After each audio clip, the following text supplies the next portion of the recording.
ئێوارەی ڕۆژی پێنجشەممە پارێزگای هەڵەبجە بە ڕەنگی پرتەقاڵی نەخشێنرا و ژمارەیەکی بەرچاو لە ئیسلام خوازان و پشتیوانانی لیستی دادگەری بەشداریان لە کەرنەڤاڵی جەماوەری بۆ سەرخستنی لیستی 147 کۆمەڵی دادگەری کرد.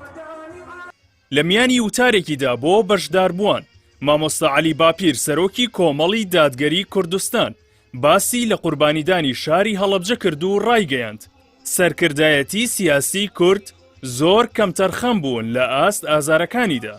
یەکەم شاری هەڵەبجە هەروەها ژمارەیەک لە شارۆچکەکانی دەوروبەریشی مەڵبەندی کوردایەتی، خەباتی ڕزگاری خوازی، مەڵبەندی دینداری، مەڵبەندی وەستانەوە لە دژی زوڵمستەمی ڕژێمەیەک لە دوایەکەکان بە تایبەت ڕژێمی باسی گۆڕ بە گۆڕ مەڵبەندی هەموو ئەو شتانە بووە.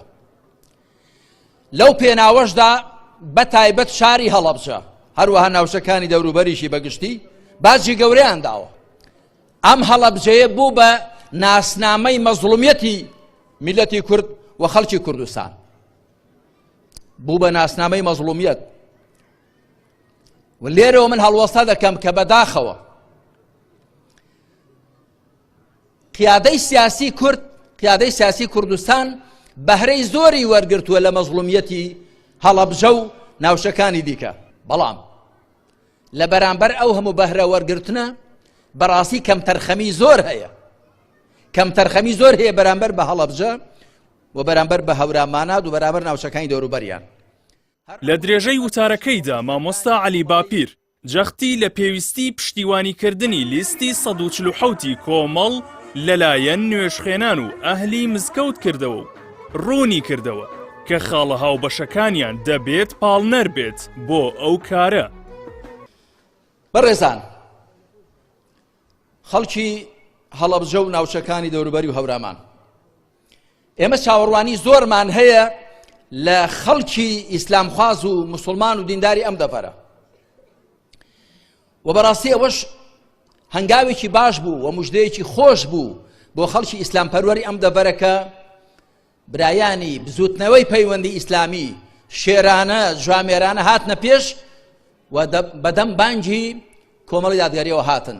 هەڵبەتە ئەو بانگکردنە بۆ خەڵکی دیکەش کرابوو، بەڵام زوتنەوەی پەیوەندی هاتنە پێش لێمان زۆر سوپاسیان دەکەین، مەمنونیانی. ئێمە چاوەڕوانیمان هەیە برای خوشکانی مسلمان، هەموو خەڵکی ئیسلام خواز و مسلمان و دینداری ئەم هەرێمە یەک دەنگ و ڕەنگ بێ، با یەک سەنگ بین، یەک دەنگ بین، هێز و پێزمان دەبێ، بەرامبەرەکانمان زیاتر شەرممان لێ دەکەن، قسەکانمان زیاتر بڕشتیان دەبێ. خەڵکی کۆمەڵی دادگەری، خەڵکی ئیسلامی کڕین و فرۆشتی پێ ناکرێ، خۆی ناهێنێتە سەر سەودا، ئەوەی کە تەماعشی تێبکا بیکڕێ بە غەڵەت داچووە. بۆیە چاوەڕوانیمان هەیە لە هەموو خەڵکی مسلمان، بە ئەهلی تەریقەتەوە، بە سۆفی و دەروێشەوە، بە سەلەفیەوە، بە ماماسانی مزگەوتەوە، بە هەموو ئەوانەی کە ڕوو دەکەنە قیبلە. یەک شتان پێ بڵێم، خاڵی هاوبەشی ئێمە چییە؟ قورئانە و دوای پێغەمبەری خاتەمە صلی الله عليه وسلم، هەڵبەتە دوای خوای پەروەردگار. ئەوانە خاڵی هاوبەشی ئێمەن. چێ دیفاع لە خوا دەکا و چێ دیفاع لە قورئان دەکا و چێ دیفاعی لە پێغەمبەر کردو عليه الصلاة والسلام لەم وڵاتەدا؟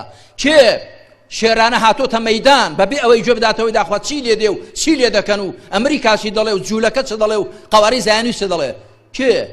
هەر مەزڵومێک لە دنیادا بوو بێ کاتی خۆی بۆ مسلمانانی میانمار، بۆ مسلمانانی کۆسۆڤۆ، بۆ مسلمانانی ئەفغانستان، بۆ کاتی خۆی جنوبی لوبنان، بۆ غەزە، ئێمە هەمیشە تفەنگی لەسەر پێ بووین. لە بەشێکی دیکەی وتەکانیدا سەرۆکی کۆمەڵ تێشکی خستە سەر جیاوازی کاری ئەلمانیەکان و ئیسلامیەکان بۆ وەڵامدانەوەی خواستی گەلی کوردی مسلمان و باسی لەوە کرد کە چۆن دەبێت تاکی مسلمان دەنگ بە ئەلمانیەکان بدات.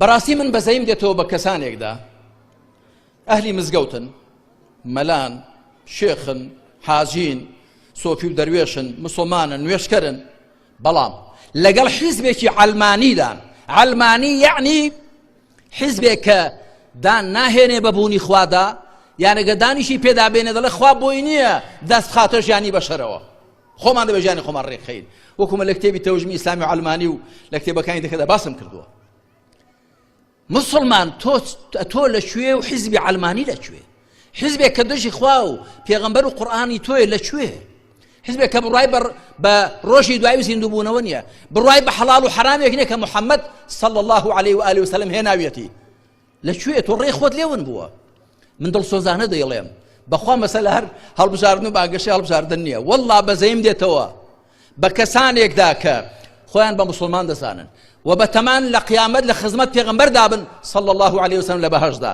بەڵام لە دنیادا ڕیشی خۆیان ناوەتە مست تاغوتێک کەسێک کە اعتراف بە پێغەمبەرەکەی ناکە اعتراف بە دینەکەی ناکە ئەم کەرنەڤاڵە جەماوەریە دوای بەدەمەوە هاتنی داوایەکی کۆمەڵ بۆ پشتیوانی لایەنە ئیسلامیەکان لەلایەن بزوتنەوەی پەیوەندی ئیسلامیەوە هات کە تێیدا بزوتنەوەی پەیوەندی بڕیاریدا لە پێناو یەکگرتنی شەقامی ئیسلامی و وەڵامدانەوەی خواستی جەماوەری ئیسلامی کاندیدەکانیان لە بازنەی هەڵەبجە بکشێنەوە بە پشتیوانیان لە لیستی 147 کۆمەڵ هەوڵی ڕاگرتنی دەسەڵات لە ستەم بدەن.